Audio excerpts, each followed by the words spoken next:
How's it going, everyone? Bob the Biker here. I'm just going to give you a little bike check of my Commencal Meta HT. So here's a bike. It's actually my first mountain bike, so I'm going to be a little biased here. But this is the dirt model, so it came at around $1,600, and then you spend $100 to get it shipped, plus another $100 for tax. So there you go, $1,800. Then pedals. Doesn't come with pedals, so there's another $50 to $100. So you're talking $1,850 to $1,950 if you're gonna buy this bike. But let me show you what I've upgraded on it.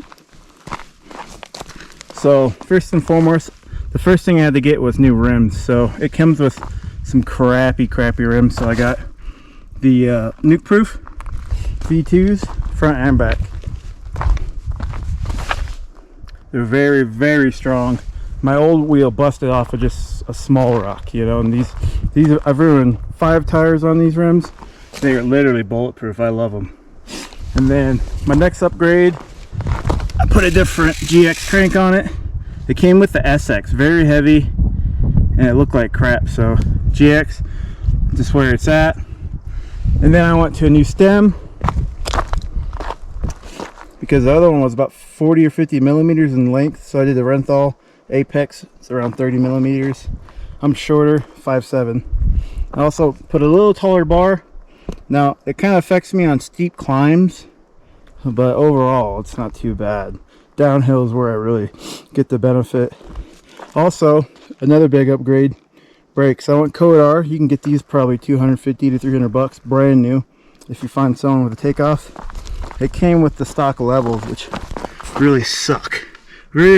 So for $300 I got Code R's and brand new rotors. Very nice. And then it doesn't even come with a dropper for friggin' $1,800. So I got this giant one. Not the best in the world, but it works just fine. So I like it. And it even comes with a switch, so that was about $180. Not the best. You know, I've played around with some Fox and some race face seat posts, and they are just so much smoother and better. Probably lighter too. One of the biggest upgrades I did was just the group set entirely. Like I went to GX, got the GX derailleur, and then I did XO1 for the cassette. Some people say it's overkill, but when you go from SX, NX to XO1, it's over a half a pound lighter, and you feel it. I do a lot of climbs up here, and it's just insane. Now it comes stock with this Rockshox 35. You know, it's like a $450 fork. It's really crappy. It's really not that good. It works, but it's not really. Its adjustability sucks. Small bump compliance sucks. But the only thing it's really good for is stiffness. Like if you take this to a bike park, like Big Bear, and you run on the big flow lines with the big jumps, it's nice having that blocked out. So I mean, you can hit some dirt jumps with it just fine, but it's really not great. I really have to soften the compression up a bunch for any other trail, because it's so rough and harsh.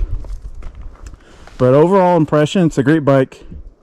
Not the best for climbing, I would say. It's really slack, but you know, if you do a lot of downhill, a lot of technical black diamonds and stuff, I think it's great. I mean, it's a 27.5 too, so, but it's also got room to get a 29 fork and a 29 front wheel, so you can mold it. Do a mullet option if you want.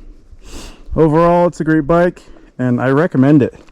You know, I came from a BMX background, so it just works perfect for me. I can jumps fine, and I've learned a lot on it.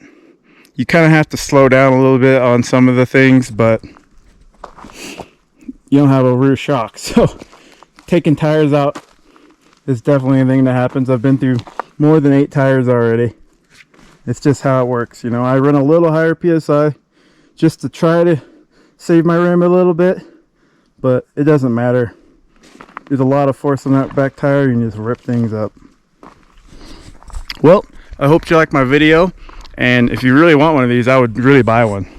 It's a great bike, especially if it's your first bike. 100% buy it. Well, that's all I got. Bob the Biker out.